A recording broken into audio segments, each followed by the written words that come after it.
iOS 18 reduces Geekbench 6's single-core and multi-core performance slightly by introducing a delay in the CPU boost frequency for better battery life. Apple has officially released iOS 18 to the public, and like every other major annual update, the company has introduced a slew of changes.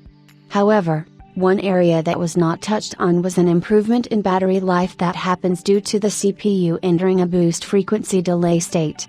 Unfortunately, this can give the impression that the software update has reduced the iPhone's performance because Geekbench 6 is now posting lower single-core and multi-core results compared to when devices were running iOS 17.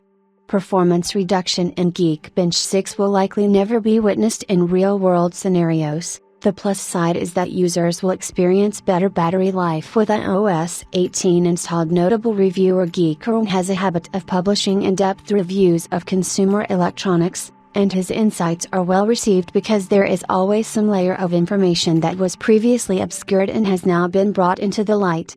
On this occasion, the information below reveals that Apple's iOS 18 has introduced a slight delay to the CPU boost frequency compared to iOS 17.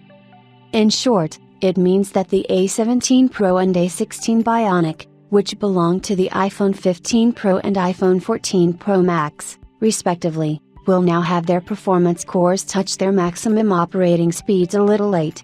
This change in CPU behavior has been implemented in iOS 18 to preserve battery life but at the cost of lowered single-core and multi-core Geekbench 6 results.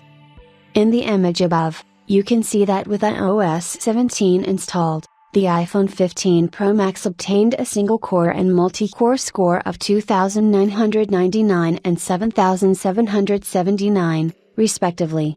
With iOS 18 running, Apple's top-end model from last year attains a slightly lower 2,885 and 7,476 score. We highly doubt that this delay in CPU frequency will have an adverse effect in real-world scenarios.